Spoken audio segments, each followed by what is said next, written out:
Nosotros nos encarcelamos en algo, en el trabajo, nos encarcelamos en una casa,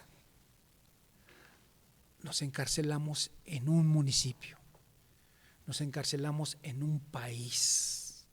Mis manos siempre han sido valiosas, a pesar de que en 1975 yo era un chico que nadie daba un quinto por mí y todo el mundo decía que era torpe y que tenía un maestro que corroboraba todo eso, ¿no?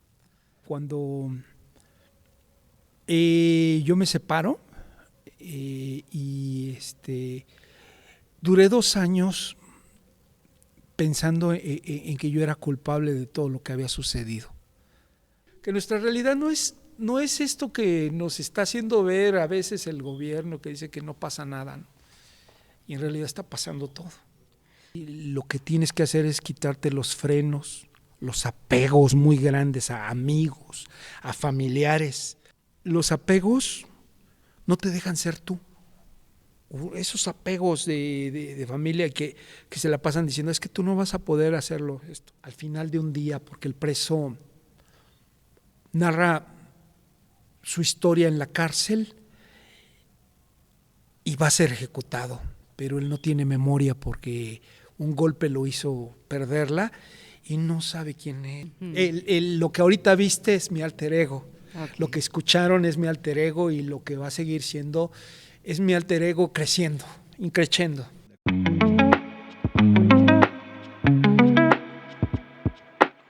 Charlando con Mariluz Anela.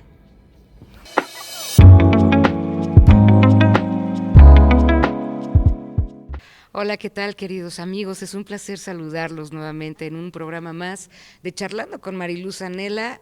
Es un placer saludarles y más que nada, qué placer esta tarde porque tengo un personajazo que nos acompaña y sobre todo que, pues, fíjense que a él ya tengo algo de años conociéndolo y lo conocí en el rubro del arte. Él es un gran cuentacuentos, pero antes que todo es productor, también es director de teatro, además de que él hace cuentos propios, hace sus diseños para representar sus cuentos, cuenta historia con pizarrones, en fin. Ahorita vamos a platicar precisamente con nuestro querido Saúl Reyes, nada más y nada menos que mi querido Capitán Loco. Bienvenido. Gracias por la invitación y aquí estamos. Soy el Capitán Loco y pues estamos en, ¿qué será? Una plática que vamos a tener muy, muy buena y pues estamos para servirles y para estar pasando una tarde de té muy agradable. Así es, mi querido Saúl, pues charlando conmigo, porque además de que ya tiene algo de tiempo que pues en efecto no nos vemos, y la verdad es que hay mucha gente que sí te conoce, hay mucha gente que te conoce, porque aquí en lo que es en el municipio de Cuauhtlán y en los alrededores has estado presentándote, pero sí me gustaría muchísimo que hablaras en concreto la formación teatral que has tenido desde que fueron tus inicios. Hijo, creo que la formación teatral no puedo decir que haya sido académica, siempre fue rescatar varias cosas yo pienso que desde 1975, que iba yo en tercero de primaria más o menos, en donde conocí al peor de mis maestros en la escuela y que finalmente pues de ahí el querer gritar que no me gustaba estar con él, pero a fin de cuentas me dio esta osadía de entrar al arte por mi propia cuenta, digámoslo así. Yo creo que desde ahí empezó la escuela de teatro en un momento dado, la de dibujo y la de todo lo demás, ¿no? Uh-huh. O sea, finalmente empieza a partir de eso y nos vamos a remontar más adelante hasta que en 1990 me caso, tengo a mi hijo en ese mismo año y me voy a vivir a Monterrey al año siguiente y en ese buscar trabajo por allá, me encuentro con el Centro de Teatro y Arte Infantil que necesitaban jóvenes sin experiencia para entrar ahí. Y lo que más me gustaba era que pudiera yo actuar, y lo que más me gustaba era que íbamos a hacer personajes. Eran personajes comerciales, pero hacer una tortuga ninja o un picapiedra y eso fue lo que me introdujo al teatro en realidad, porque finalmente no fui a la escuela de artes, no fui a ninguna escuela, y pues yo creo que hay muchas cosas que tendría que platicarte, porque finalmente la escultura y la hechura de muñecos, el escribir, todo eso se origina de una escuela que yo fui forjando, fijándome en cualquier lugar, y la fui haciendo yo, Claro. mía, mi propia escuela. Yo te conozco cuando una ocasión, ¿recuerdas? Ahí en una de las empresas de Cuautitlán, no voy a decir nombre, Ya. solicitaron precisamente a un personaje, me solicitaban o una obra de teatro o un monólogo para infantil, me solicitaban algo para entretener a los niños. De repente llega Saúl con una pizarra nada más, con un pizarrón. Y yo dije, híjole, ¿qué va a hacer? Y me dice, voy a contar cuentos y los voy a dibujar. Y yo no me daba pues una idea de cómo lo iba a hacer, porque decía, híjole, de aquí a que se empieza a dibujar el monito con el monte y no sé, jalando una carreta, porque digo, la imaginación de Saúl es impresionante.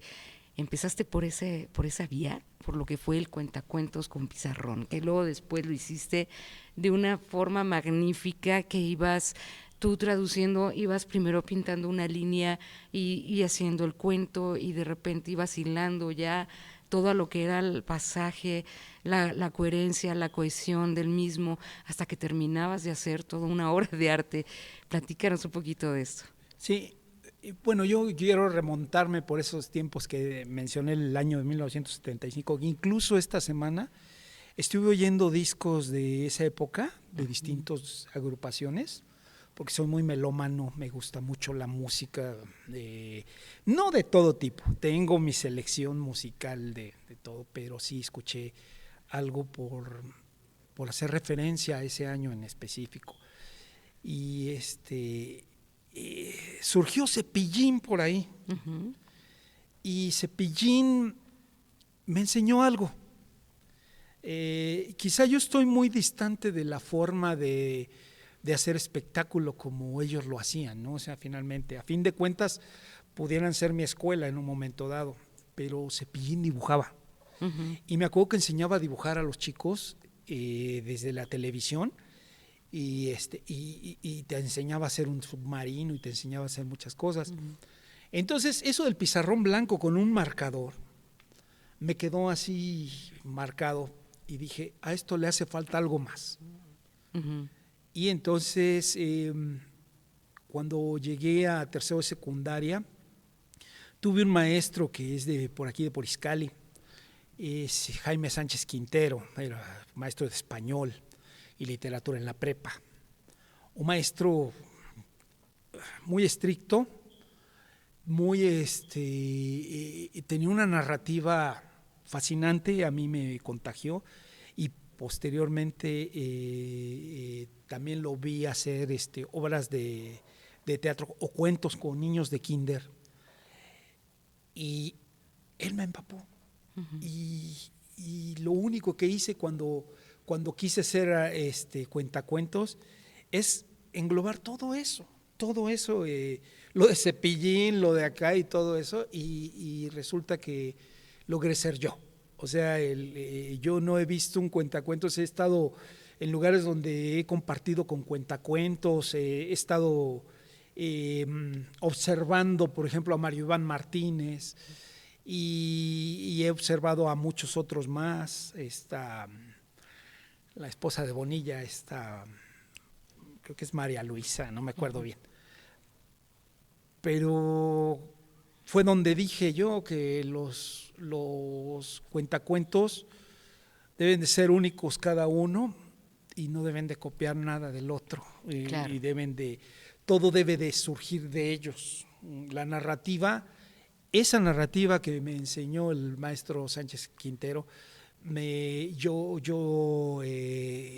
fue donde dije, es que aquí debe de haber una inventiva, una parte original, y obviamente pues de ahí surgí yo, y el dibujo es otra cosa, y después los títeres, ¿no? O sea, porque finalmente tengo muchos amigos, personajes que he sacado de las mismas historias que yo mismo he creado, y ahora son acompañantes míos. Fíjate nada más. Y ahí van, vamos a una fiesta y pues digo, vamos a ver qué hago, porque voy a contar estos cuentos, o la misma gente me dice, puede contar un cuento relacionado con esto porque el niño anda haciendo esto y todo.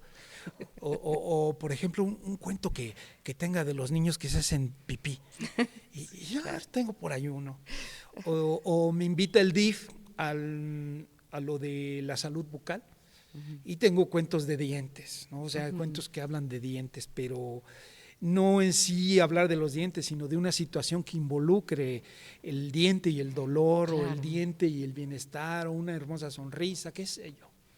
Oye, Saúl, pero entonces quiero imaginarme que tú has de tener, bueno, muchos de tus cuentos a lo mejor ya los tienes trabajados, evidentemente, pero tú tienes una gran creación, tienes una inventiva maravillosa, tienes un eje de improvisación increíble, innato. Yo creo que has de tener hasta, independientemente de tus cuentos trabajados, yo creo que miles y miles hechos en el momento, que han surgido de la espontaneidad, seguramente, y algunos se han quedado tal vez ya para trabajarlos. ¿No has pensado en escribirlos, en plasmarlos? Sí, de hecho sí están, y el proyecto se ha prolongado te voy a decir, a la vez de ser un artista multidisciplinario, que muchas veces grandes amigos que se dedican, por ejemplo, al diseño, o se dedican a ser pintores, o a hacer me dicen, ¿cómo puedes hacer todo eso? Creo que eso te proporciona muchas ventajas a ti.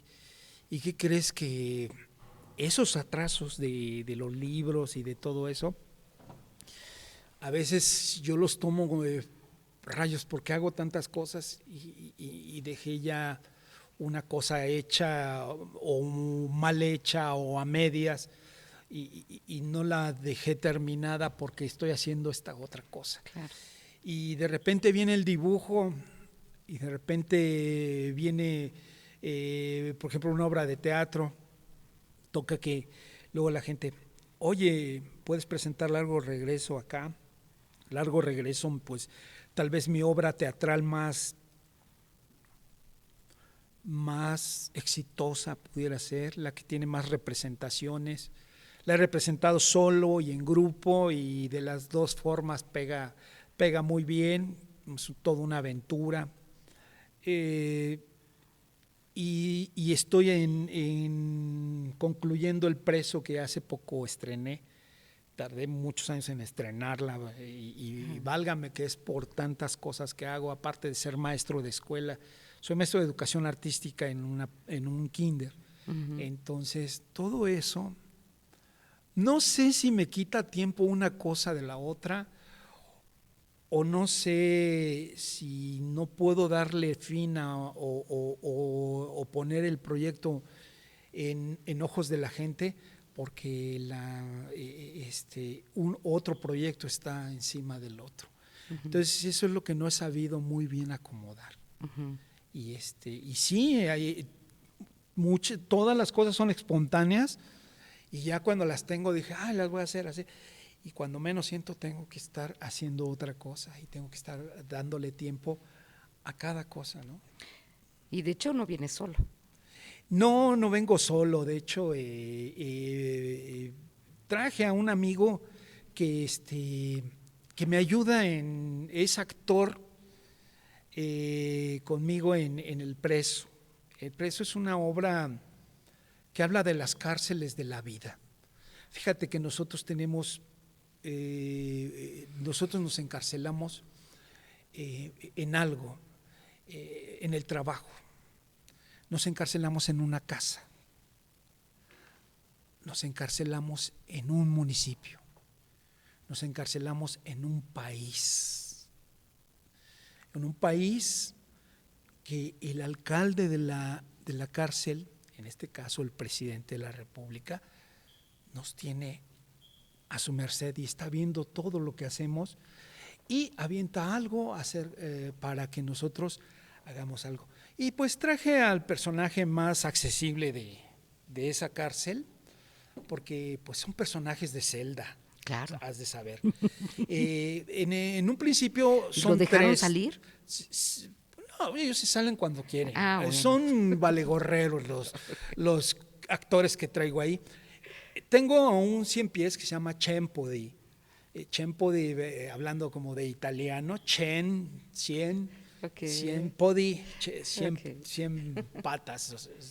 Y tengo a alguien que no quise traer porque es un poco grosero, es un poco es muy claridoso y es tremendo. Refugio la cucaracha, pero traje a Melus la rata. A ver, le voy a pedir que me la... Ay, no vino Melus la rata.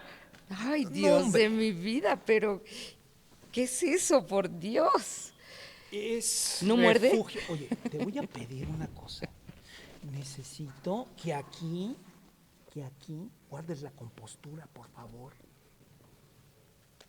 ¿Qué tal, amigos? Soy Refugio la cucaracha.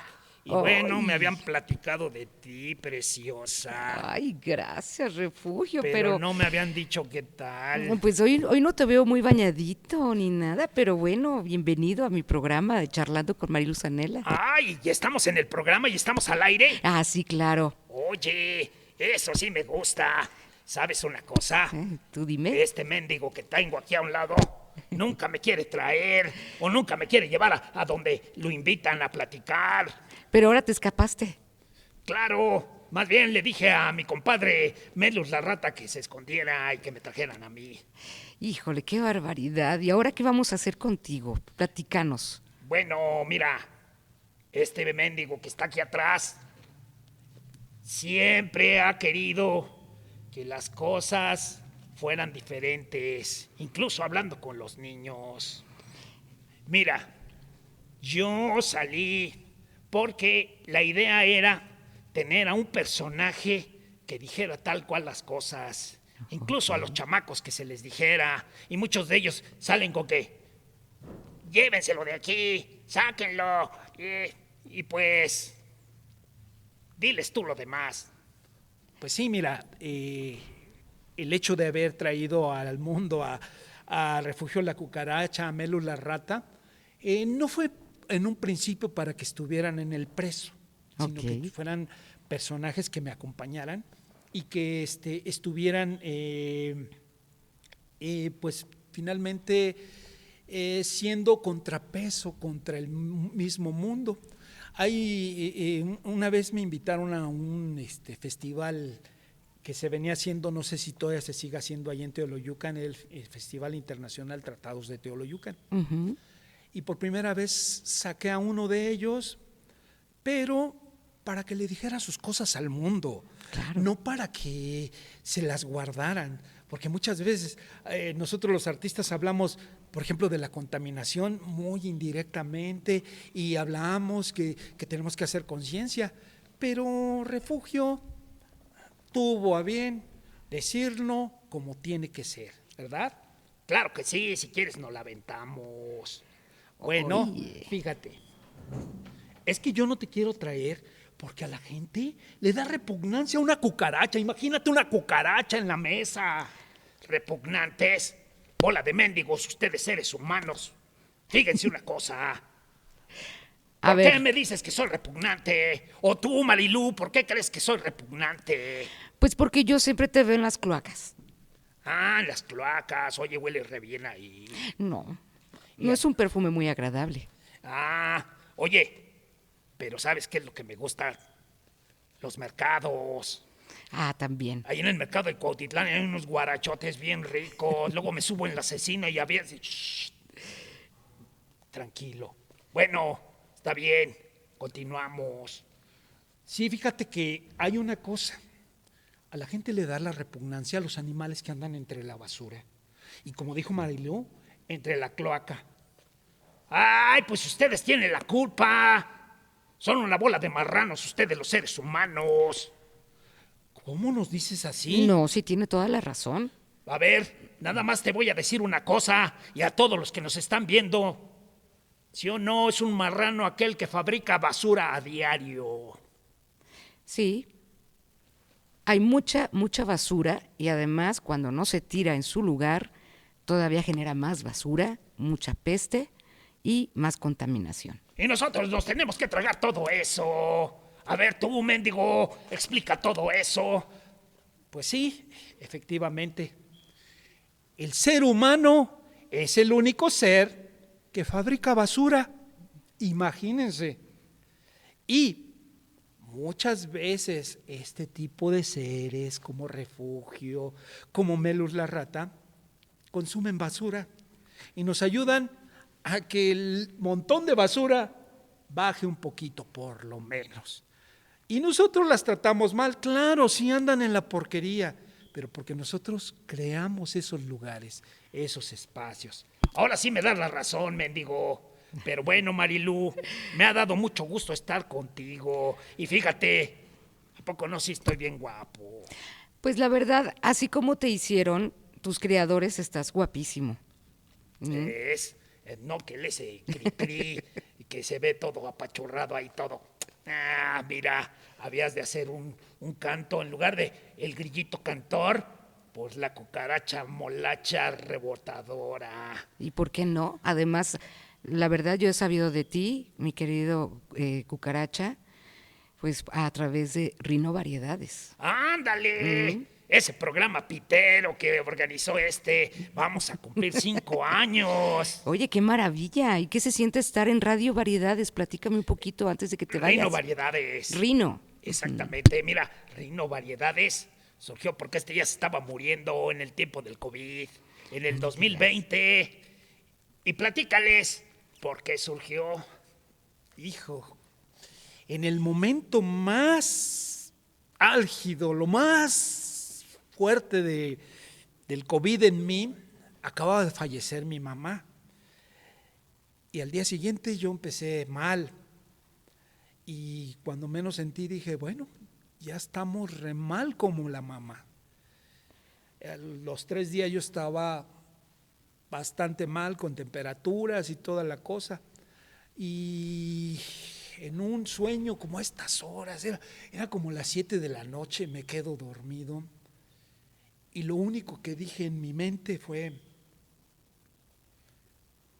ya sé lo que quiero hacer.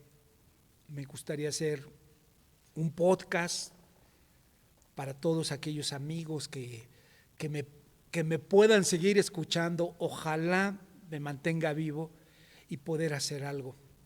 Con ese espíritu de rinoceronte, porque pues somos Rino Teatro, Rino Variedades. Ojalá que Dios me cobije y me levante.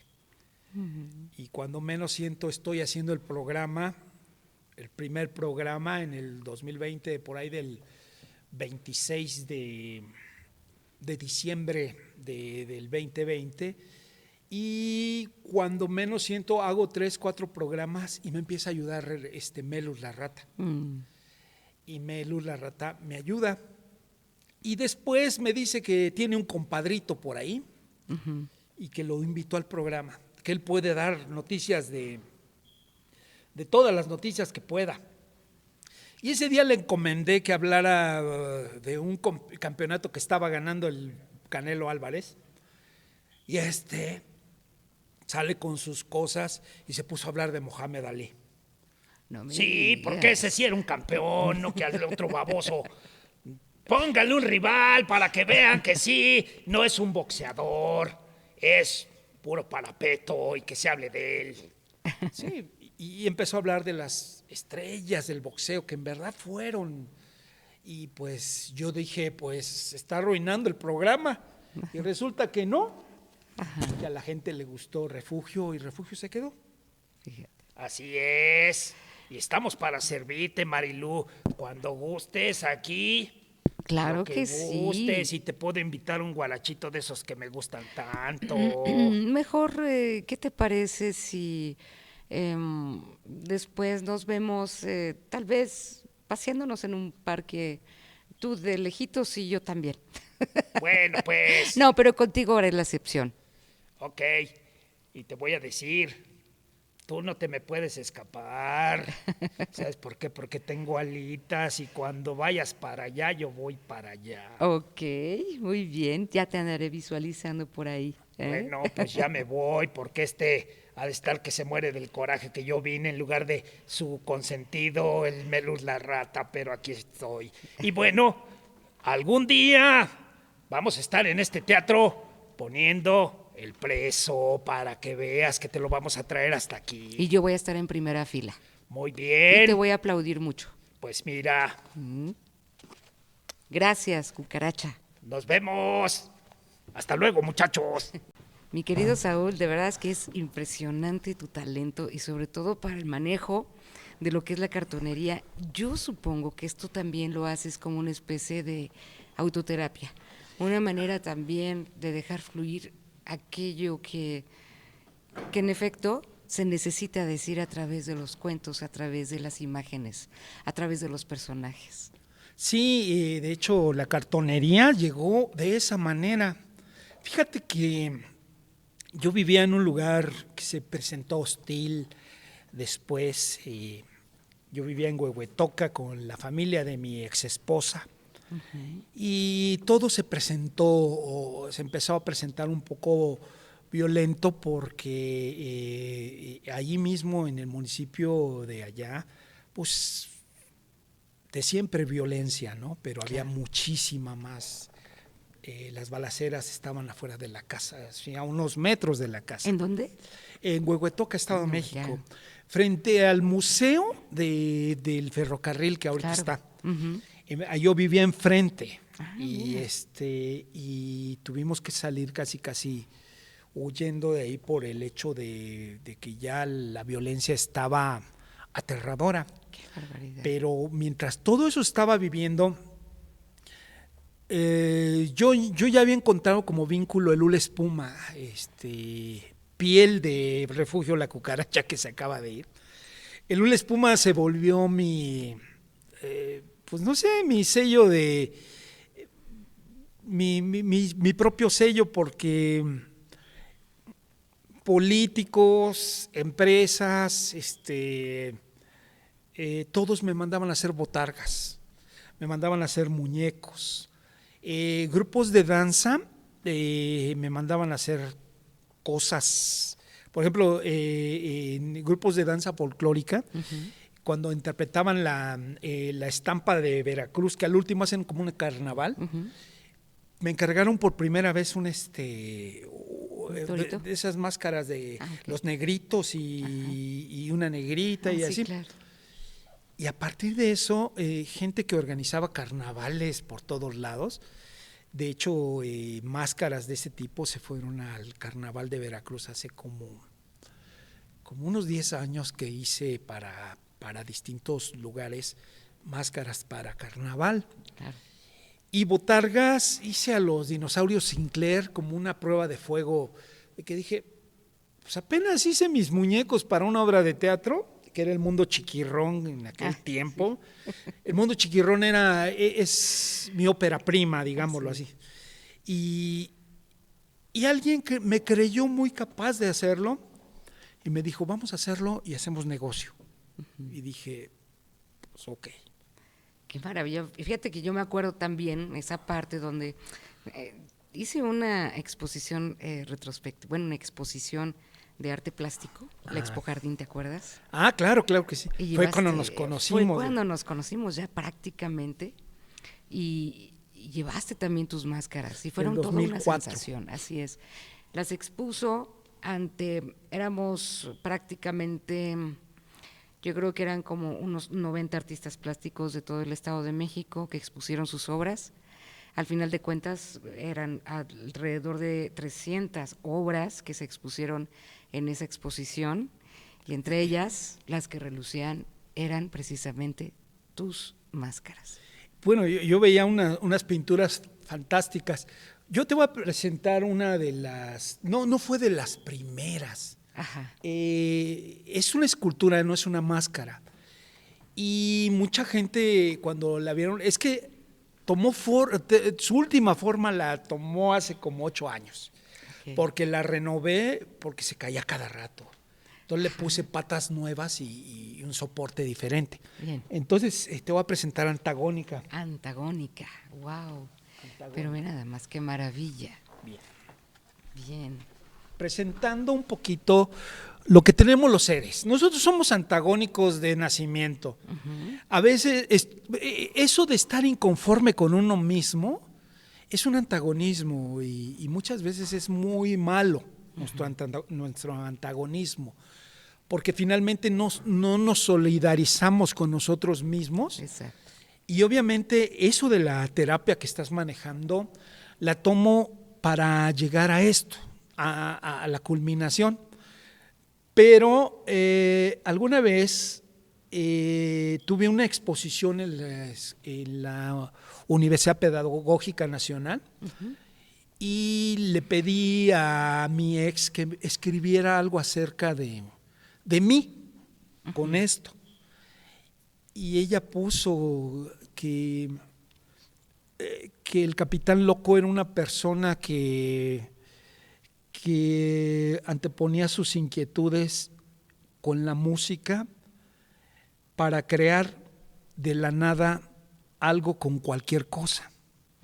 Entonces, yo he hecho escultura con muchas cosas, pero el papel periódico me proporcionó esto. Mucha gente decía, es que son alebrijes. No, el alebrije es un tipo de figura, que la técnica es la misma, tal vez, eso sí, pero no es un alebrije. Entonces aquí tenemos en forma verde, más bien en color verde, nuestra parte más, ¿cómo será? ¿Gentil? Ok. Gentil o Amable. jovial, amable. Y cuando antagonizamos con eso que es nuestra mejor visión ante la gente, Claro. lo que nos hizo tener amigos tal vez y que a la gente le agrada como somos, Claro. y antagonizamos, terminamos haciendo algo diferente, ¿no? Ah, mira, qué cosa tan hermosa. Esto es el antagonismo y por eso así se llama, y pues la he jalado para todas partes conmigo. Además, déjame decirte una cosa, tiene mucha energía. Tiene mucha energía y siento que tiene mucho efectivamente de ti. Cada obra tiene mucho de ti, pero, por ejemplo, en estos casos, tú cuando lo estabas haciendo, tu vivencia en el momento, sé que es una reconstrucción, que a lo mejor la rescataste nuevamente para ser antagónica, pero ¿cuáles son se puede decir que tus sombras más difíciles de manejar? El principio de todo, ese es lo más difícil, porque y de no tener un apoyo de dónde partir. En este caso, cuando ya llegas a través de ciertas preguntas que ya tienes el material puesto, o si es de cuenta, y decides con qué figura geométrica vas a iniciar. Aquí empecé con una esfera y dije, porque quiero que sea un mundo. Y a partir de ahí surgió el mundo, en los primeros rasgos que fueron los rasgos del anterior. Y y dije, quiero enseñarles que no nada más yo soy así, todos somos así. Y que todo parte de la comprensión de uno mismo, ¿no? El hecho de todo eso. Y el mundo del ser humano que ha llegado a esta evolución de poder llegar a esto, a este nivel de expresión, lo conformo con las manos, que para mí siempre son muy valiosas, siempre mis manos siempre han sido valiosas, a pesar de que en 1975 yo era un chico que nadie daba un quinto por mí y todo el mundo decía que era torpe y que tenía un maestro que corroboraba todo eso, ¿no? Entonces aquí trato de decirles que todo eso nunca fue cierto. En 1975, cuando yo iba en tercero de primaria. Y obviamente por eso me llené de esa energía antes de venir al programa, porque sabía que iba a traerla y que íbamos a hablar un poquito de eso, o mucho, porque esa es la base de todo. Y en ese perfecto caos que la gente en la cual la gente me hizo entrar y me dijeron, tú eres y que tardé muchos años en decir, no soy ese, soy este. Todavía estando casado y con hijos, ahí fue donde entendí quién era. Y es parte de eso, porque yo fui un artista tardío en mi vida. ¿Sí? O sea, y eso que te digo, de hacer una propia escuela, fue por tardarme tanto. Sí, o sea, yo estaba estudiando la Escuela Nacional de Música, estaba estudiando guitarra clásica, tenía 2 años estando ahí y cuando menos siento tenía que casarme, porque venía un paquete económico muy grande, era tener a la mujer y tener al pequeño que venía en camino. Claro. Y dije el arte, pero no tardó mucho en regresarme de otra manera. Se fue la música, pero llegó el teatro. Llegó el teatro y llegó la escultura, cuando llegó el Lula Espuma. Y más adelante, al experimentar cosas, me di cuenta que lo que nada más me hacía falta no era la vociferación de la gente que me decía que hasta aquí llegaba, hasta aquí era yo. Entonces, cuando menos siento, me volví muy fuerte y comencé a hacer yo y a hacer cosas que yo tenía que hacer. A direccionar esa gran sensibilidad, porque yo no lo veo como torpeza. Yo veo que tú fuiste desde muy pequeño una persona muy sensible y que tenías que canalizar toda esa sensibilidad porque ya traías cargando mucha creatividad.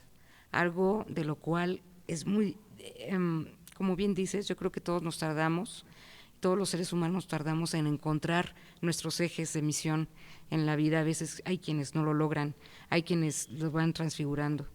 Y yo quisiera preguntarte, y retomando un poquito en relación de lo que son una especie de autoterapia, porque yo creo que aquí tu centro siempre ha sido precisamente el crear y trasladar, pues yo creo que todas esas ansiedades, donde dices que no terminas una idea, porque pues, al final de cuentas tienes todas las ideas conjuntas y es arte. Al final de cuentas es arte. ¿Te ha ayudado? ¿Te ha servido? Claro que sí.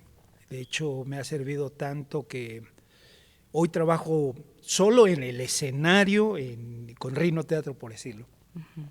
Y me acompaña la escultura y me acompañan hoy la música también. Estaba comentando con Fernando que elegía unos maestros, grandes amigos míos. Gerardo Olivares, un concertista de guitarra clásica bastante bueno y especializado también en el flamenco y en el jazz, ¿cómo se llama? Como una especie de Charleston muy padre, y Anuart, que es experto en rock, en solos, en jazz, en todo eso, y ahorita pues también tomo clases de canto. Lo que quiero llevar al escenario es todo lo que soy ahora. Ya no nada más que se haga la exposición de estos llamados los esquizoides. Me gusta mucho esa transformación de uno que como siempre lo vieron a uno raro. Ser un esquizoide me enorgullece, ser una persona que está fuera de la realidad de los demás. Y que integra una sola. Y es una muy grande, porque fui descubriendo poco a poco todo, aunque pareciera tarde, ¿no? Muchas veces llegan a los 30 muchos señores y dicen, hijo, yo ya hasta aquí, No, ya no quiero hacer eso. Ya pasó su tiempo. Llegan a los 40, ya pasó, ya me lo rock and rollé. Ya jugué en el barrio muchos años y pues quería ser pintor, pero y así pasan las cosas y yo he seguido en la línea de que seguir en la escuela y enriqueciéndose uno. En la escuela que uno se va haciendo. Claro. No en la escuela establecida que dice, me voy a inscribir. No, en esta escuela. Y como maestro, pues, ahorita he tomado algunos cursos por mi cuenta para poder ser un mejor maestro en educación artística y con pequeñitos. Claro. Decidí ya quedarme en esa parte. ¿Y les enseñas a hacer cartonería Ahorita también? vamos a empezar, porque después de muchos años que nada más enseñábamos teatro con los chiquitos y hacíamos pues cosas musicales a nuestro modo, a nuestro nivel. Y después alguien me dijo, enséñeles dibujo, profesor. Y dije yo, ¿cómo le hago? Y así como partí con la figura, la esfera, a los chicos inicio con un círculo. Y de ahí lo partimos en 4 y ya empiezo a señalarles en qué parte vamos a poner un ojo y vamos a poner un colmillo, lo que sea. Y pero tiene su chiste. Aquí es con las letras que ellos vayan aprendiendo, escogemos un animalito y vamos a dibujar.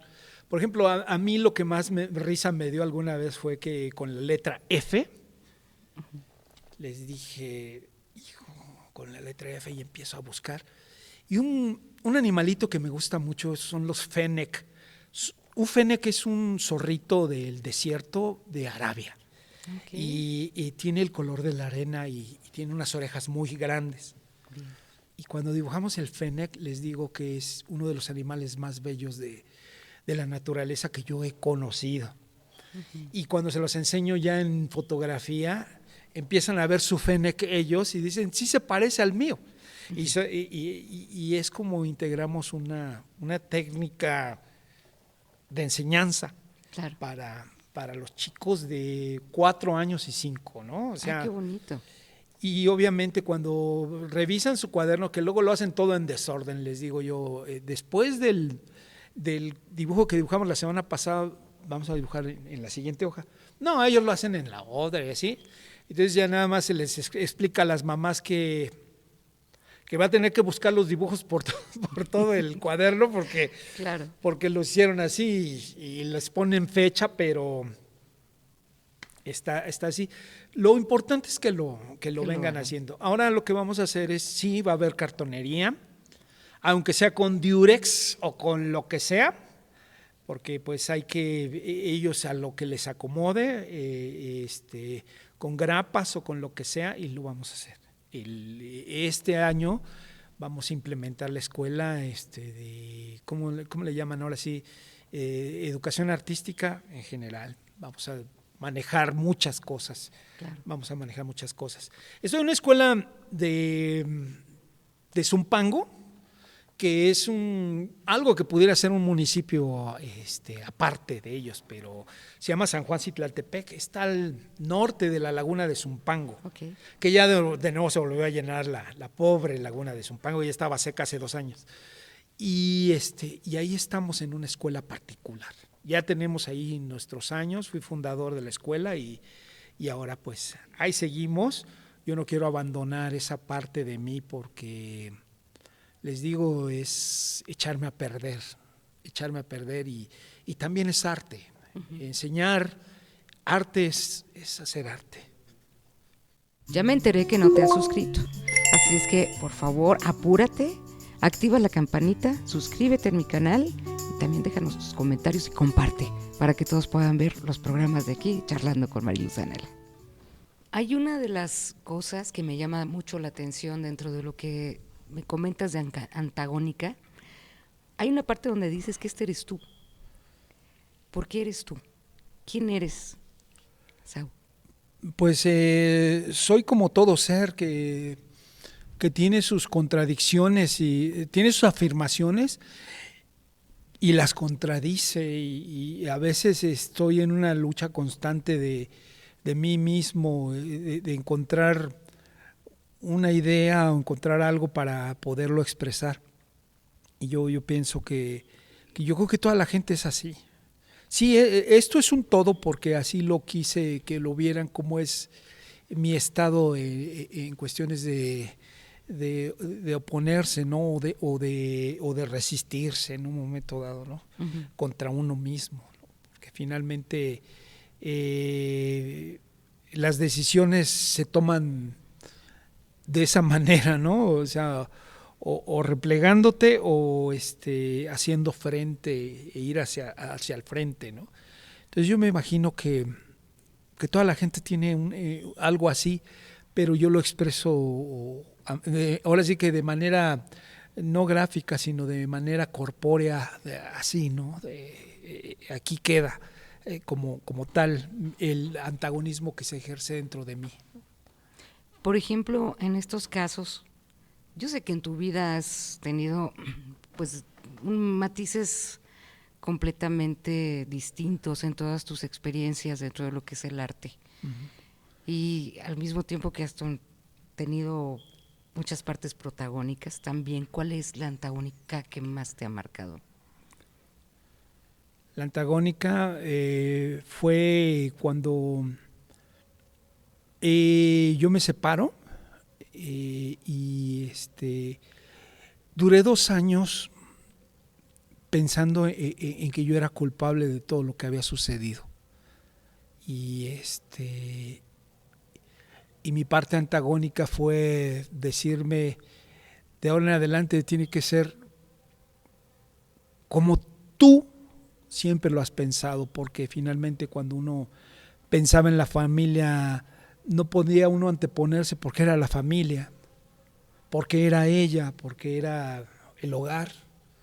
Y si me despegaba tantito y comenzaba a querer hacer algo que fuera totalmente yo, me desprendía completamente de eso. Y siendo que pasó y que nos fuimos, yo seguía pensando en un principio que yo había tenido toda la culpa, y cuando menos siento este reflejo, es el que se antepone para seguir adelante, el que pudiera ser negativo, el que pudiera ser el egoísta, el que pudiera ser el que no acepta nada de nadie, ese fue el que me sacó adelante. Ese antagonismo que yo estaba en la debilidad, en la sumisión, en la culpa, como podría uh-huh. decirse religiosamente, este es el que me saca adelante, ¿no? Uh-huh. Esta parte antagónica de eso, y dice, es que pues si quieres seguir siendo culpable, seguirás en el mismo lugar. Uh-huh. Y obviamente ahora la forma de hacer mis tareas artísticas, incluso trabajar en la escuela, pues variaron demasiado, fueron abruptas, ¿no? A partir de ese año, el 2012 quizá, el 2012. Y la otra parte, al final de cuentas, lo que más te representó, digamos, dentro de toda esa ola de incertidumbre que viviste en esa época. La otra parte, bonita, se puede decir que la que te dejó un reflejo de elección y que volviste a resurgir. Mis hijos, toda la vida mis hijos. Uh-huh. El pequeño Saúl, que sigo pensando que es pequeño, ya tiene 35 años. Uh-huh. Es todo un hombre realizado, un hombre que ha dicho que su realización y su integración al mundo como es, él es ingeniero en robótica, y salir de México a trabajar en el extranjero, todo eso, hay unas palabras de él que me convencen de que no estábamos equivocados en pensar lo contrario de lo que pensábamos. Él dijo que su papá siempre fue un baluarte en su vida, ¿no? Un ser que lo llevó a donde está y que me agradece todo. Al igual que la otra pequeña de 32 años ya va a cumplir. Igual, creo que nunca dijeron algo negativo de lo que soy. Y lo que más les gusta de mí es esto, la parte artística, el papá héroe en las fantasías de los demás y en el escenario. Claro. En eso que yo denominé cuando a la creación le llamé de algún modo, que yo era investigador de los desiertos imaginarios. Y yo siempre voy entre sueños a un desierto y ahí encuentro un personaje que me lleva a su historia misma y yo nada más tengo que pregonarla. Claro. Y me parece que ellos, en ese aspecto, la parte positiva, la más bonita, son siempre mis hijos, el hecho de que yo haya creado.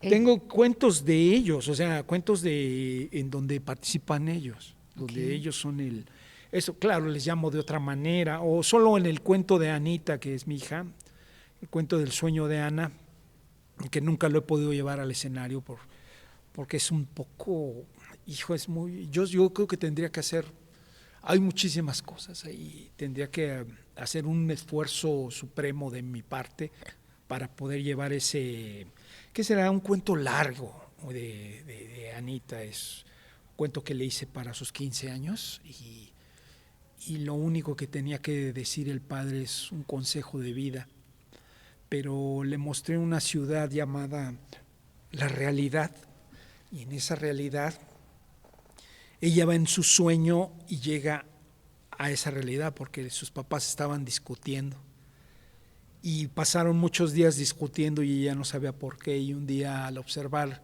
ella tenía 2 mascotas, un gato y un perro y le gusta mucho la naturaleza y al estar observando una oruga se hizo preguntas y eso viene como un poquito de la influencia de Lewis Carroll, ¿no? De la oruga. Y se queda dormida en un plantío de alfalfa y se va caminando lejos de los gritos de sus padres y llega a la realidad. Y en la realidad se presentan muchas cosas pues, horribles, lo que es la realidad, ¿no? O sea, el cártel del centro tiene tomada la ciudad, la moda,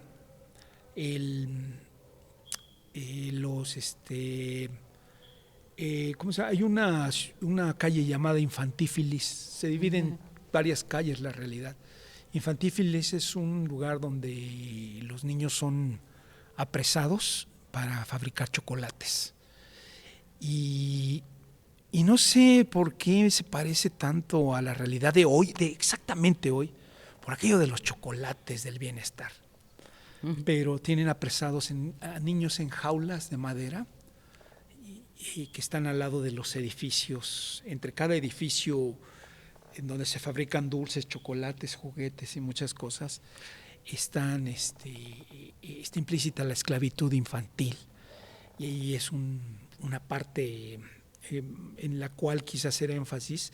Ese libro sí lo tengo que publicar porque claro. Está ahí. Hice mucho énfasis en la esclavitud infantil actual que se da desde los medios o se da desde algún lugar por ahí, claro. Hoy en día. Ajá. Y es una cárcel muy grave. Uh-huh.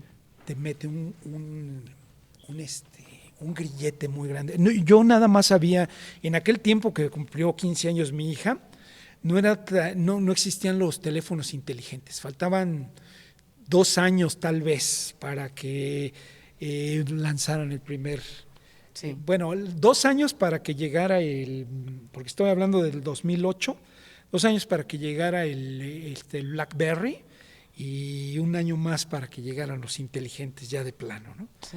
Y entonces pues no lo había metido, pero con los arreglos actuales viene esto de la gente sola en una calle que se llama así, gente sola, que van todos caminando con sus dispositivos, ¿no? Y la ciudad realidad refleja mucho varias cosas que yo siempre he querido meter en una historia. Lo había hecho en El Mundo Chiquirrón, hablando de la televisión, una televisión bizarra, sin sexo, y una televisión que estaba para todo, menos para el pensamiento. O sea, esa es la cuestión. Claro. Y hoy en día tenemos los medios y habitan en la ciudad de realidad todo ese tipo de males y eso. Obviamente se va a encontrar con su familia reflejada en 3 superhéroes que están ahí. Una se llama Mitila, que es su mamá, pero ahí es una heroína que va así como con harapos, pero tiene unas armas como que utilizan en armas marciales, en artes marciales, pero están hechas con sartenes, con cuchillos, tenedores, bombas de pimienta, de chile piquín, no sé. Y ella se encarga de rescatar a los niños que están en infantífilis, por lo menos rescata 2 cada día, y se los lleva a un lugar seguro. Y ella pues es una mujer muy ágil, escala los postes, camina por los cables, es un personaje, una mujer total, una mujer, sí, se dedica a la cocina, ¿no? Como muchos le han hecho, pero en la cocina hace experimentos grandiosos, porque yo lo que trato de decir con los personajes es que muchas veces somos algo, y cuando experimentamos con otra cosa y le damos sentido a eso que estamos haciendo, algo raro, digámoslo así, terminamos siendo un baluarte en algo que la gente no esperaba que fuera, ¿no? Su hermano es un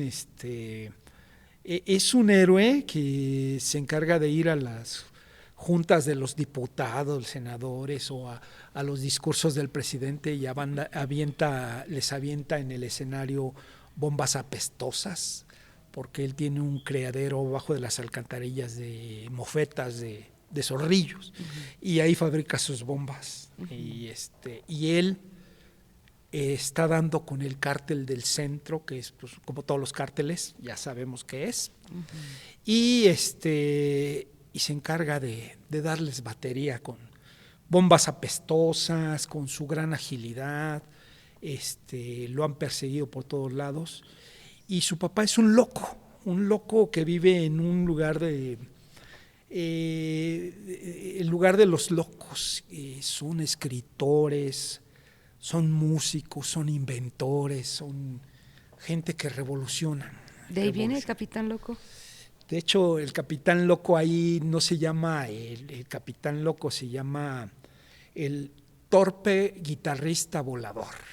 Okay. Vuela con su guitarra, pero la guitarra tiene armamentos, pero muchas veces no lo sabe aplicar y se cae de la guitarra y todo eso. Y él pues ayuda en gran parte en el recorrido de Anita por su sueño, hasta lograr sacarla de la realidad y meterla de nuevo a su sueño y que regrese a su realidad, ¿no? Claro. Y entonces pues son personajes que traté de decirle en la historia que el héroe eres tú, los héroes están en casa. Muchas veces han llegado ideologías actualmente a decir que las familias no tienen que ser familias, que tienen que ser familias ahora con otras connotaciones diferentes. La mamá no tiene que ser mamá para ser mamá y cosas así.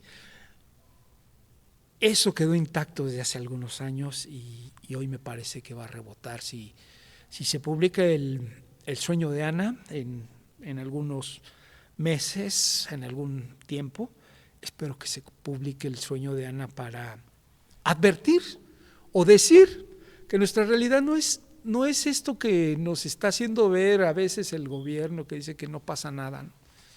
Y en realidad está pasando todo.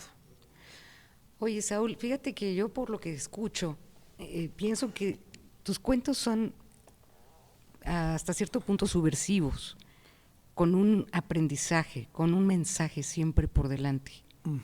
Y eso me agrada mucho porque eres de esos pocos cuentistas que son muy realistas a través de una fantasía, entre comillas, que ni siquiera se le puede considerar surrealista, es completamente realista. Y eso tiene un enfoque maravilloso porque cuando en efecto, de verdad, ojalá, y sí logre sacar esos cuentos, van a generar mucho más conciencia, es lo que más necesitamos actualmente. Y de hecho, yo quisiera preguntarte además, creo que tienes por ahí otra muestra, otro invitado especial, otra sorpresa, que nos encantaría que nos platicaras. ¿A quién nos trajiste ahorita?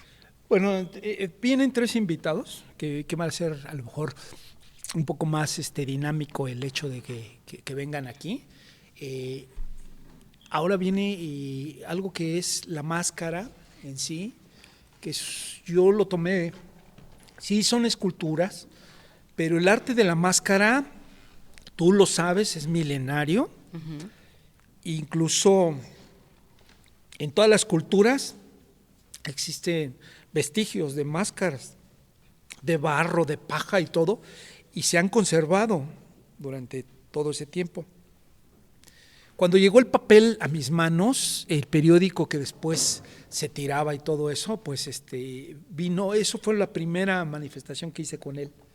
Y entonces, la verdad, vamos a ver una historia muy peculiar, wow, que trajo muchas más historias, uh-huh, porque es grotesca y porque la quiero mucho.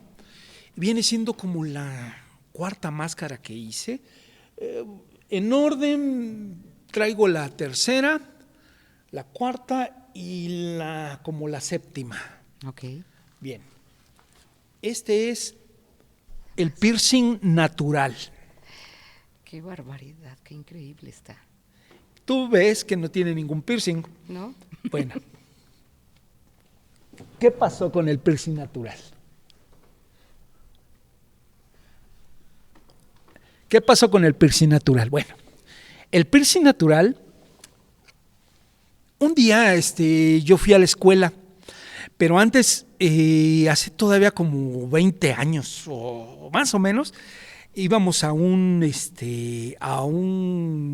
internet a que nos hicieran el trabajo, porque yo estudiaba y trabajaba en la escuela, porque también has de saber que luego ya me titulé como profesor, como licenciado en educación. Uh-huh. Y yo iba a un internet, pero el que atendía era un chico que tenía piercings por todos lados, o sea, aquí en su cara tenía piercing acá. Uh-huh. En todos lados, la lengua y todo. Pero ¿qué crees? Que lo que me llamaba más la atención era su acné, increíble, una escultura de, pues, ¿qué será? Un defecto, no sé, ¿cómo puedo encasillar eso? Una enfermedad, no sé. Uh-huh. Y la gente lo volteaba a ver no por sus piercings, sino por su acné, y que tenía el cabello parecía prácticamente espinas porque lo tenía de otro color el cabello. Y yo lo vi y me quedé así. He aquí un caso en donde los piercings que se hicieron para que te volteen a ver no sirven para eso. Claro. Y aquí es cuando yo me hice la pregunta, ¿seguirán siendo necesarios para cualquier persona? O sea, pues, no sé, pues porque la gente se los pone para que los vea, ¿no? Para que los voltees a ver. Claro. Y el piercing natural me trajo muchas controversias en casa. Yo la colgué, luego entrando, estaba en la puerta. Y un día llegan, yo estaba arriba en el baño, yo vivía en una casa de esas de interés social chiquitita, de las Geo. Uh-huh. Entonces se oye todo el espectáculo del baño, te oye el espectáculo de la recámara de al lado, pero también se oye el espectáculo de todos los vecinos, ¿no? Y todo. Entonces yo estaba en el baño y alguien tocó y mi hija abrió y les dijo, ¿sí? Y antes de preguntar cualquier cosa, era una testiga de Jehová, y dijo, ¿quién hace eso? Y la niña muy orgullosa dijo, mi papá. Y dice, sí, claro, es que eso es el demonio mismo. Le dice, no, es el piercing natural. Así le llama a mi papá. No, Dios mío. y empieza a ver todas las máscaras y eran lenguas de fuera y muchas cositas así grotescas, ¿no? Yo no lo hice con ninguna intención de alguna creencia, no, ni por aquí pasaba, ¿no? Yo lo hacía divirtiéndome, haciendo cosas. Claro, no me burlé del chico ese, no. Yo lo que hice fue una parte de los piercings, ¿no? O sea, que se pusieron de repente de moda. En ese tiempo estaban en auge así, el piercing y el tatuaje. Hoy ya son como que muy comunes toda la cosa. Pero en ese tiempo había esa discusión, ¿no? De que si era necesario. Las niñas luego se lo ponían, su piercing se lo hacían en el ombligo, en donde no se los viera su papá. Y decía yo, bueno, pues ¿qué caso tiene? ¿Qué caso tiene? Entonces, yo lo hice con ese afán, a lo mejor de burlarme de los piercings, los reales, no del acné del chico, sino de los piercings, y dije, este es un acné, este acné es un piercing natural, que al chico lo voltean a ver porque lo voltean a ver. Claro. Porque el piercing y el tatuaje es para que te volteen a ver. Y eso, yo dije, aquí no hubo necesidad de que gastara lo que se gastó. Al contrario, su acné tapa todo lo demás. Sí, de efecto. Sí, y pues todo el mundo decía, ay, unas gentes decían, ay, hasta se me pusieron los pelos de punta. Y dije, bueno, pues. Oye, y a raíz de esto ya los testigos de Jehová ya nos fueron a tocar. Pues no sé, yo lo que anhelaba de los testigos de Jehová es que sí fueran a tocar y que me dejaran una atalaya. ¿Y sabes para qué?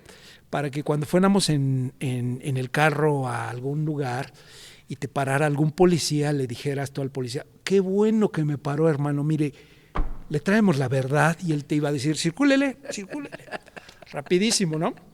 Pero claro, pues esto yo no lo hice para ahuyentarlos tampoco a ellos. No, claro que no.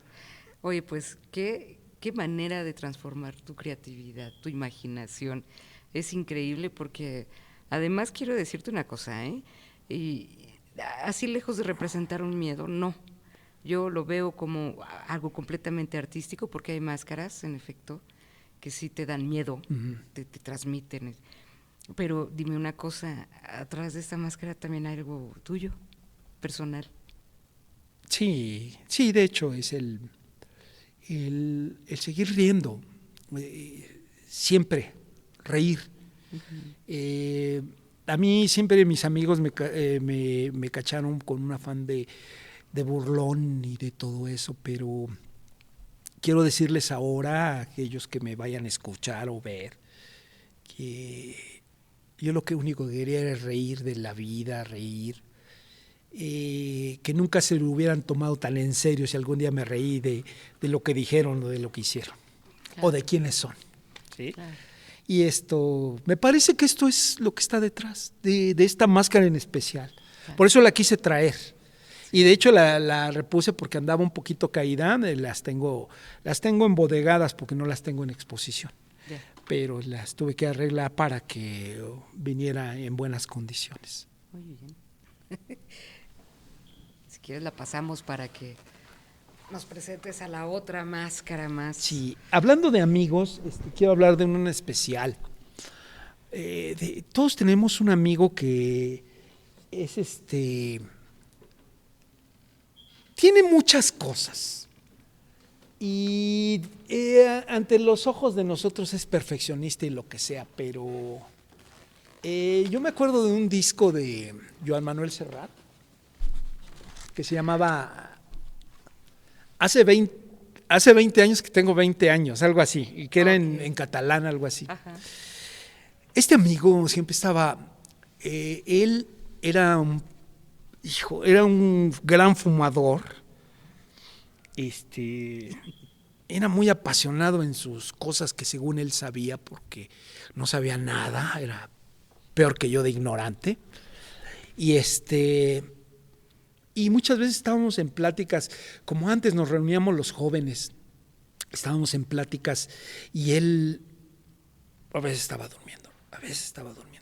Y agarrábamos y como estábamos comiendo pan o algo con el café que nos estábamos echando, le aventábamos migajas y ay, compréndanme, le decía, compréndanme, tengo como 20 años que no duermo bien. Y entonces lo comparé un poquito con lo de Serrat y dije, queda muy bien. Y le dediqué el dormilón a él. Se llama el dormilón, o hace 20 años que digo que tengo 20 años sin dormir bien. Mira, nada más. Y todo el mundo elogia esto. Parece una broma, pero hay gente que cuando llegaba a mi casa o cuando las ha visto en exposición en las universidades que hemos estado, un día estuvimos en la Universidad del Estado de México en Zumpango. Hombre, estaban los chamacos queriéndole meter la mano por todos lados. Y entonces llegaban los maestros y le decían, déjenla en paz, es que ahí está el artista, no se vayan a enojar. Y yo dije, por esta vez, tóquenle lo que quieran, porque estoy seguro que eso era lo que les decía la máscara. Tóquenle. Satisface tu curiosidad. Claro. Y entonces la tocaban y decía, ¿pero cómo la hizo? ¿Y con qué la hizo? ¿Papel? ¿Esto es papel? No le creo. Y es periódico. Y luego ya les explicaba yo que en la Edad Media, por el Renacimiento, perdón, había muebles hasta de papel maché. O sigue habiendo conservados por ahí. Y había objetos de papel maché y había portadas de libros de papel maché y cosas de esas. Claro. Entonces, les digo, es fácil, me dicen, y bueno, ¿y cómo se empieza a hacer uno? ¿Por qué no viene y hace un curso aquí? Digo, hazle como yo, comienza experimentando. Cuando tú inventas algo, es tu invento, a pesar de que esa técnica o lo que hayan hecho o jugado algunos autores, algún escultor o algo lo haya hecho ya algo, tú lo hiciste por tu propia cuenta, mejor invéntalo, mejor hazlo tú, comienza, no esperes a que haya escuela para que tú puedas hacer lo que quieres. ¿Tú quieres hacer algo así? Sí quiero hacer algo así. Pues comienza, mira, hazte tu engrudito y órale. Y comienza a darle, tú inventa la nariz, inventa como quieras tú las cosas. Y así van saliendo. ¿Cuánto tiempo te llevo? No te decía, yo creo, bueno, en lo que se seca y todo, pues fue como un mes. Pero el terminarlo, sí fue como una semana. Ay, pues fue muy poco tiempo, porque la verdad es que está antojable para tocar, está de verdad muy bien realizada. Pero decías que este amigo fumaba. Fumaba mucho. Y por eso la boca exactamente. en esa posición. Exactamente. Aquí porque me decían mis amigos, los que lo conocen, que por qué no le hice un cigarro también. Ajá. Les digo, no, yo quería captarlo como está dormido, como está. Okay. Y es él, y pues obviamente lo supo, y yo viví en su casa algunos años, éramos, ¿cómo le dicen? Runner y roomie. Éramos roomies, y siempre que llegaban invitados por parte de él, enséñales mi máscara. Y pues ya salía yo. Oye, si eres tú, le decían. Dice, para que vean cómo me quiere y no sé qué tanto. Ah, qué maravilloso. Y sobre todo que él lo haya apreciado y lo haya abrazado, ¿no? Esta obra, porque es un homenaje para él en vida. Sí, y obviamente pues dejamos de ser amigos con el tiempo. Él vive no sé dónde y yo vivo acá. Y pero pues queda de que el verdadero aliciente es que haya habido ese lazo de amistad y esa procuración entre seres, ¿no? De grandes amigos. Él también venía de su separación y vivíamos juntos. Creo que ahí fue donde me enseñé a cocinar de la manera que hoy cocino. Muy bien. Porque también cocino. Mira, también hago de comer. Además de todo. Sí. Oye, qué maravilla, Saúl. De verdad que es impresionante tus obras. Y esta también te representa hasta cierto punto. Sí, la que más me representa o que representa mi trabajo, ahorita va a venir, porque mucha gente cuando ya estaba expuesta me decían que este árbol se parecía mucho a otras cosas, pero es que no es un árbol. Y sí, lo hice con la intención de la corteza de algunos árboles que tienen formas caprichosas y que uno puede encontrar otras formas ahí. Sí, sí, claro. Los árboles, yo creo que por algo viene la connotación del árbol de la vida, ¿no? Que Sí. independientemente de que es pues tu árbol genealógico y todo eso, pues también representan muchas imágenes en vida. Ajá. Pues mira, este es el rostro de la creación. El rostro de la creación es gentil y además y el capricho más grande está dentro de su rostro, de su cuerpo, porque finalmente él crea. Aquí es un homenaje a los seres que creamos.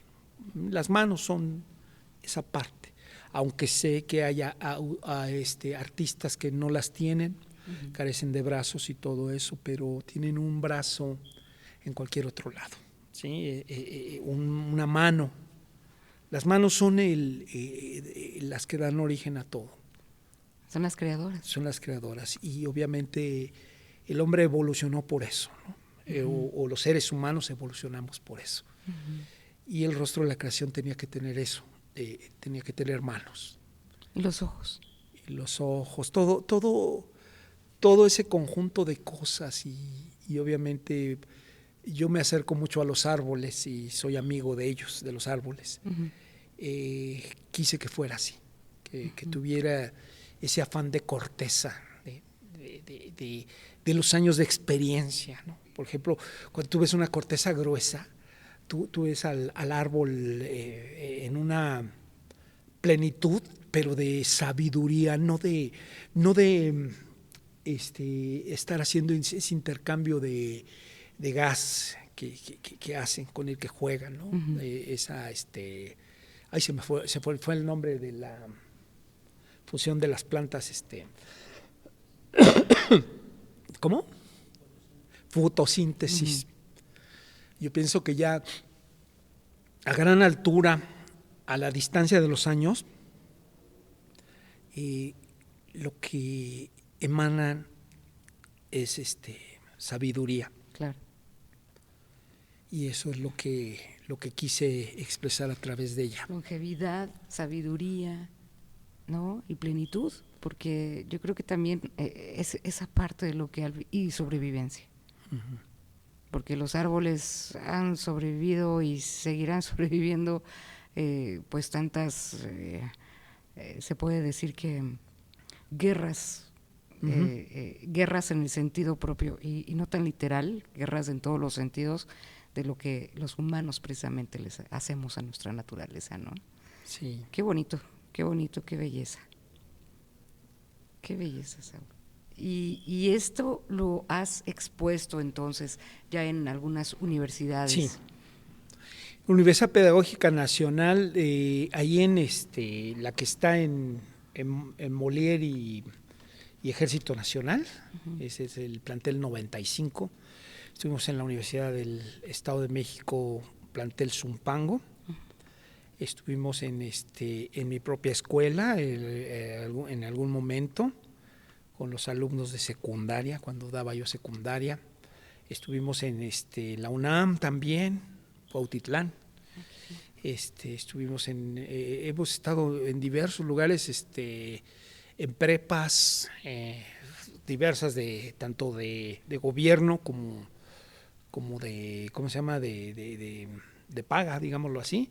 Y hemos estado también en algunos, ¿cómo se llama?, ceferesos, bueno, ¿cómo le llaman? Centros de readaptación, con algunas, no con todo, porque estuvimos contando cuentos y hicimos un poquito, le abrimos un poquito a la exposición de las máscaras y un poquito un taller de cuento precisamente para los reos, para la gente que está dentro.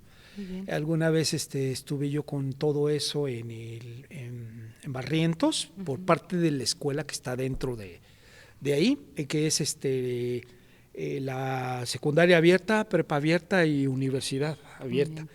Y nos llevaron ahí y yo no puedo creer que los de alta peligrosidad lloraran con un cuento como el del patito que luego tengo para ahí, que narro para los niños que tienen miedo en la oscuridad, y que los encadenados de la escuela, que eran los de hasta el frente, que me dijeron a mí, no te acerques más allá de 2 metros de ellos, así, porque son peligrosos.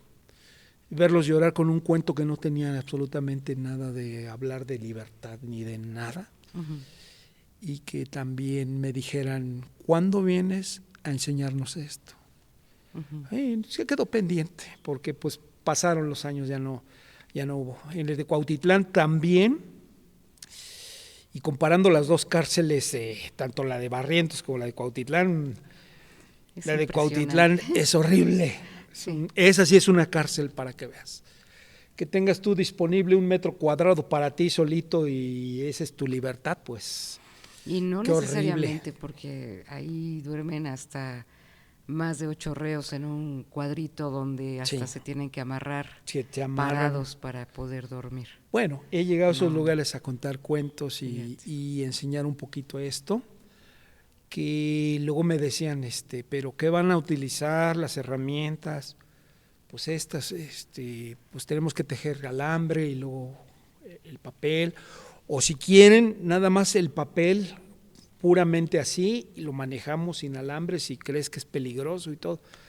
Y también todo se quedó en pláticas, uh-huh. Porque muchas de las veces uno no tiene el tiempo así y sí pide algo de recuperación también y cosas de esas. Y lo que sí llevamos a cabo gratuitamente fue el taller de cuento. Uh-huh. Que muchos querían hacerlo con la lectura, otros querían hacerlo nada más contado, sin nada de elementos, otros querían fabricar sus títeres, los ayudamos, hicimos una especie de diplomado, pero ya, uh-huh. Nada más, y eso es lo que sucedió. Y pues todo lo que es arte me llevaron a lugares de trabajo. Por ejemplo, el teatro me llevó a trabajar en una escuela y ahí me hice maestro. Uh-huh. Y los títeres pues me llevaron a varios lugares y luego hicimos el taller de títeres, claro. Títeres de guante, sobre todo más que nada eso, porque muchas veces en las escuelas no dejan que entren materiales un poco tóxicos como el pegamento amarillo, ¿no? Claro. Entonces dije, bueno, pues vamos a coser. Uh-huh. No, pues vamos a hacer títeres de cartón, vamos a inventar cosas y las hacemos de cartón. Y ahí va, y pues a lo largo de muchos años han pasado estas cosas, gracias al trabajo que sí quiero decírselo a la gente, que fue una invención mía, porque finalmente no tomé clases para hacer una técnica o para aprender una técnica, yo tuve que inventar las técnicas para eso, aunque ya sé que existen, ¿no? Pero muchas veces en la escuela que toman filosóficamente todos, que la escuela actual no sirve, muchas veces dicen que es mejor la escuela en la cual tú experimentas y aprendes por tu parte, pero ¿quién te va a dar el sentido de eso, no? Claro. Pero en ciertos casos yo experimenté esa parte. De que pues finalmente yo no salí de la Escuela Nacional de Teatro, por decirlo, o no fui a la escuela de escultura o de artesanías de Limba, ¿no? No fui o no estuve en, ¿cómo se llama? En la de pintura de San Carlos, no estuve en San Carlos, no estuve en ninguna de esas. Creo que a mí me satisface haber hecho mi propia escuela. Eso sí te lo digo, y haber hecho mi escuela tanto en el teatro, como en los títeres, como en el dibujo mismo, que pues por ahí a lo mejor yo después te enseñaré unas cosas que hice sin tutela en lo que es al abrir tu lap nueva, viene por ahí un programita que se llama Paint, o Paint, o no sé, que viene hasta un lapicito y varias cosas así. Y ahí pues yo me hice en el dibujo electrónico, digámoslo así. Así es. Que no he hallado cómo exponer ese tipo de dibujo. Tengo muchas obras hechas ahí, tengo desnudos de mujeres, algunas amigas mías. Sí.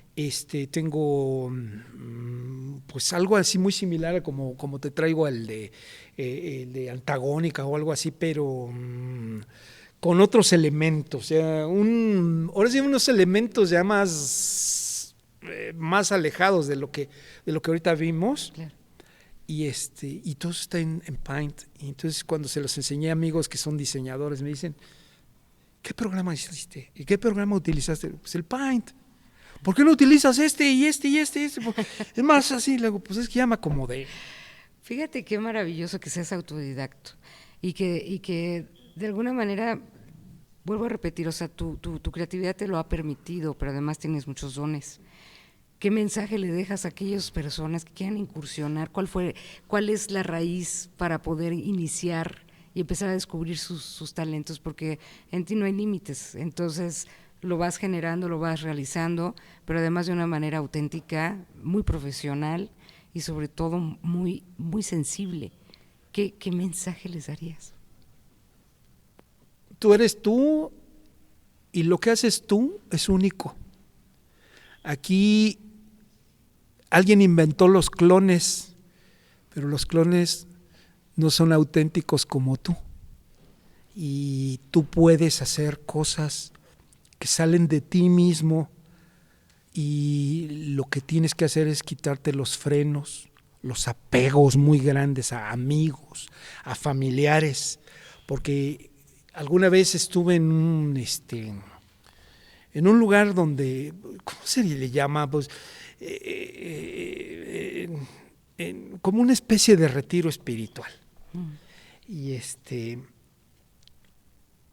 Y me di cuenta que los apegos no te dejan ser tú. Esos apegos de familia que se la pasan diciendo, es que tú no vas a poder hacerlo esto. Mira, espérate. Tu tío porque era esto. Tu papá porque es así. Tu hermano porque es así. Tú dedícate a otra cosa. Puede ser los amigos. Yo te voy a contar una historia que sí es muy buena para ese tipo de cosas. Yo en la prepa fuimos a correr un maratón, un amigo y yo, porque he de decirte que yo hice 4 años de secundaria y 4 años de prepa. Me gustaba mucho hacer el segundo año, porque eran 2, pues tenía que ser 2 veces claro. El mismo. Y ese amigo salió conmigo a repetir el segundo año en la prepa a otra escuela. Y en la escuela donde nosotros habíamos salido, organizaron un maratón y le dije, vamos a correrlo. Y yo me sentía bien preparado para ganarlo. Y ahí vamos, y él, pues vamos a salir juntos, ¿sí? Me le despegaba tantito, vete tranquilo, vamos así. Yo quería ganar y él quería nada más participar. Y en una de esas veo que se poncha a pesar del ritmo que llevábamos. Y le dije, espérame tantito. Le digo, no, ahí te ves. Y empiezo a escalar, pero no llegué al primero. Llegué nada más hasta el puesto número 11. Mi amigo quería que estuviera con él. Y yo quería estar allá, cruzando la meta y llegar primero que todos. Ir al frente. Desobedecí mis reglas. Eran ir al frente y terminar al frente. Uh-huh. Todos aquellos que no les gusta la escuela por algún motivo y que, bueno, la tienen que estudiar y la estudian, porque pues yo sí la estudié, pueden hacer ustedes una escuela de ustedes mismos. Hoy en día hay un montón de cosas claro. con las que puedes hacer una escuela de ti mismo. Claro. Sí, hay cursos gratis en donde dicen puedes aprender a hacer tal manualidad o puedes aprender química, lo básico, por decirlo. Y de ahí tú, por tu cuenta, puedes ser autodidacta y despegar. Yo pienso que esa es la parte en la cual no caben los apegos y no caben las malas compañías, aunque sean grandes amigos. Claro. Oye, Saúl, pues qué interesante platicar contigo. De verdad que es algo, además de que, pues ahorita nos dejaste, bueno, a mí en lo personal me proyectas demasiados arcoíris, demasiadas formas de expresar. Y yo sé que todavía falta, porque además, digo, Rino Variedades, pero tú al final de cuentas decidiste incursionar ya solo. ¿Qué pasó? Pues sí, obviamente hay veces que se mete uno en pleitos con los grandes amigos, grandes amigos del teatro, del espacio y todo eso, y muchas veces yo la forma de cuando empezamos a hacer Rino Teatro y todo eso, yo les cuento la historia completa con mi cuerpo, con mis voces, con todo eso. Llega un momento en que o empiezan sus limitantes o empiezan a hacer otras cosas que yo no quiero que sean. Las cosas que no quiero que sean son las que más los limiten. A veces no dan todo por pensar en que a lo mejor los achiqué yo con lo que estoy haciendo, ¿no? O a veces me aviento una improvisación de repente ahí en la misma actuación y se quedan parados ahí. Entonces muchas veces no es que yo les exija que vayan a mi ritmo, más bien yo me exijo seguir continuando la historia y verla desde otras vertientes. Y muchas veces la gente no capta esa parte. Y entonces de un año para acá tuvimos unas funciones impecables con Rino Teatro, un largo regreso a casa, y regresamos a hacer el Viajes por una flor. Y cuando menos siento, tengo muchas cosas que hacer. Y digo, bueno, aquí el que se va muere por sí solo. Y pues me dejan aquí, yo quiero seguirlo haciendo. Si ellos no quieren regresar o no regresan, pues yo sigo aquí.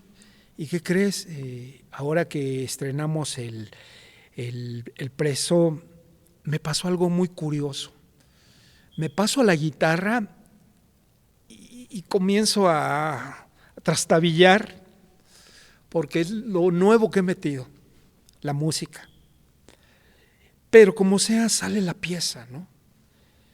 Después digo otro diálogo y empiezo a tocar otra pieza que correspondía mucho al final de un día, porque el preso narra su historia en la cárcel y va a ser ejecutado, pero él no tiene memoria porque un golpe lo hizo perderla y no sabe quién es ni todo. Entonces llega a refugio y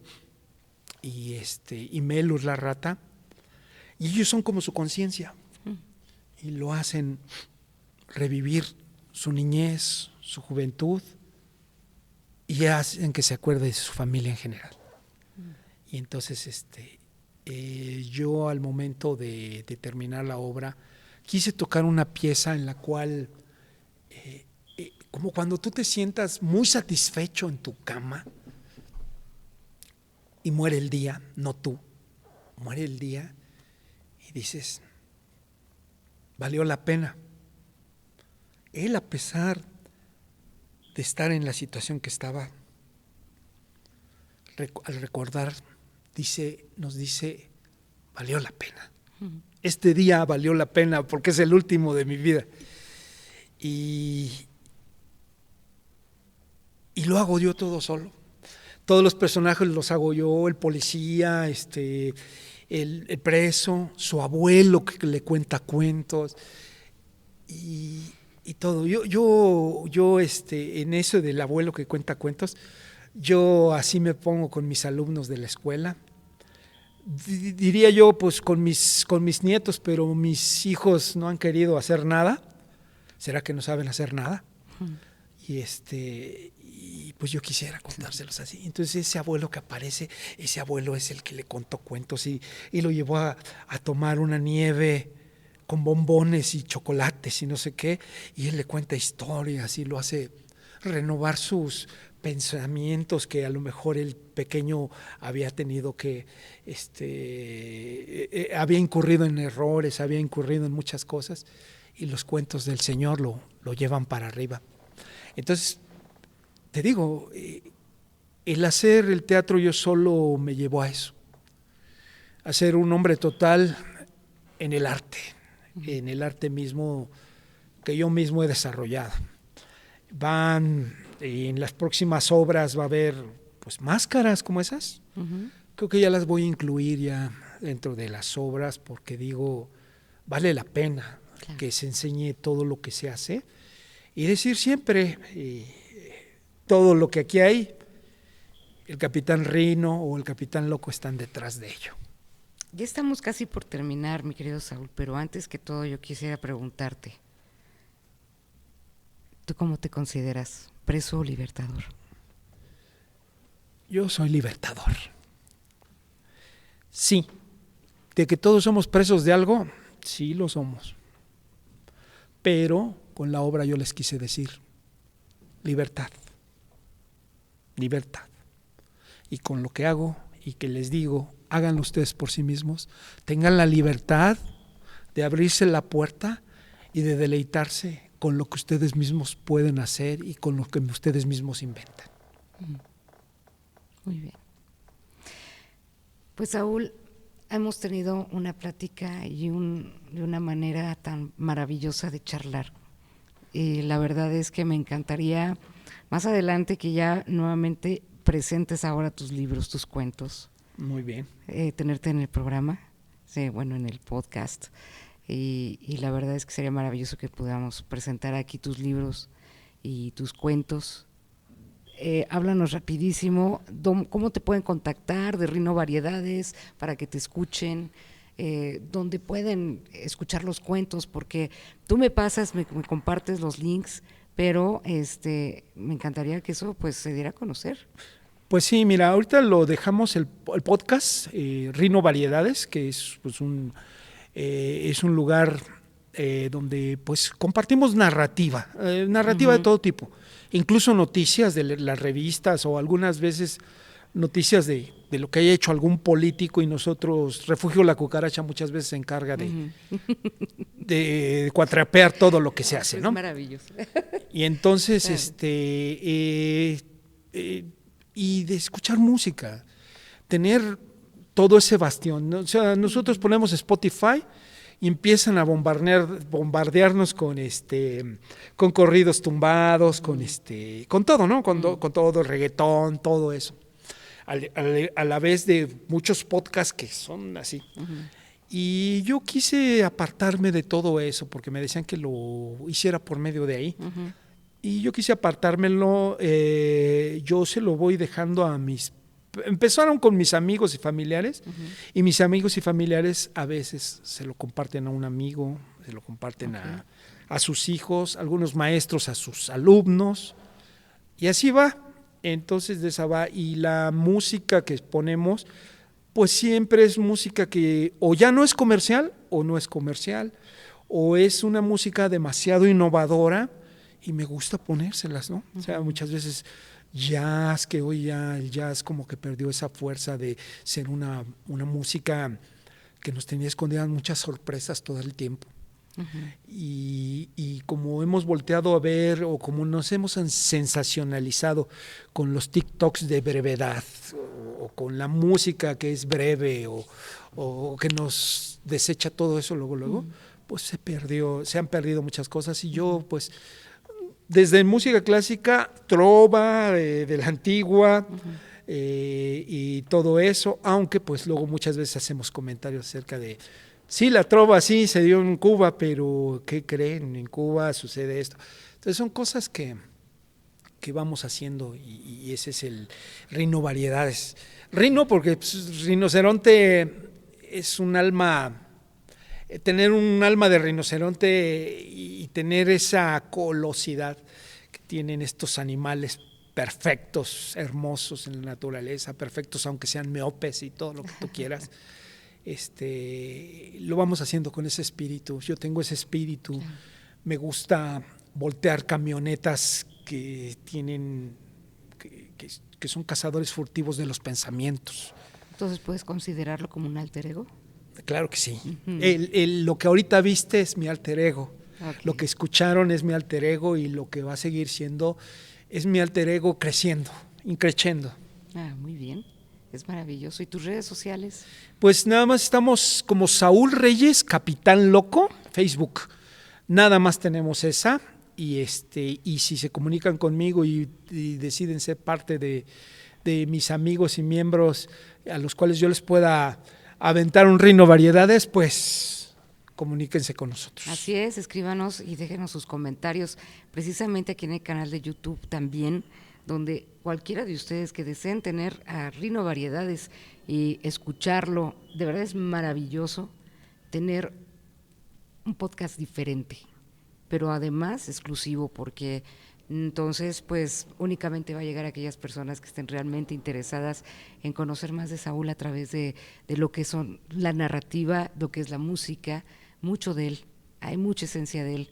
Entonces escríbanos, déjenos sus comentarios, activen también la campanita y sobre todo compartan, porque es muy importante que también demos a conocer, sobre todo artistas que precisamente pertenecen aquí en el Estado de México y que ya ustedes vieron que es, pues prácticamente eres multifuncional en la cultura, mi querido Saúl, y es digno de presumir. Tienes una manera de honrar la vida maravillosa y sobre todo lo que proyectas tiene que llegar a todos los niños también y a todos los jóvenes. Sí, yo digo, bueno, yo siempre me he clasificado para todo público, pero siempre ha sido el pretexto los niños y por ahí empezamos. Y de una vez te adelanto, están ahora sí que en el horno. Son 3 libros que están escritos y que ya finalmente vamos a hacer el propósito de que por lo menos este año salga uno. Es El largo regreso a casa.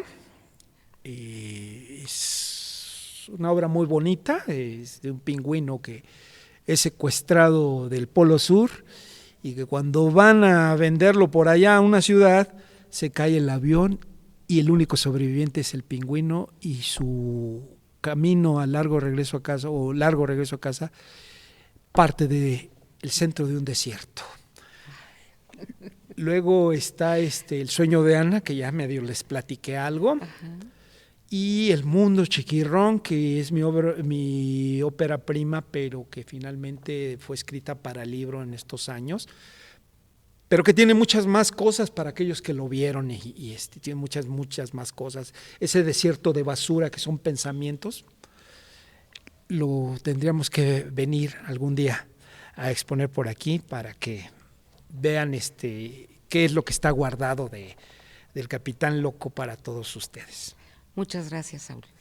Agradecidos profundamente, muy agradecida por este espacio, este tiempo que nos diste, que nos otorgaste. Quiero comentarles que también viene de una cirugía reciente, entonces… Duele. Sí, se está recomponiendo, pero además bonito, porque tiene mucha energía y esa gran luz que emana de ti, pues caray, va a ser una pronta recuperación. Te agradezco mucho, infinitamente, y recuérdenos, por favor, síganos aquí en las redes, lo que es YouTube, Charlando con Mariluz Anela, y nos vemos hasta el próximo programa.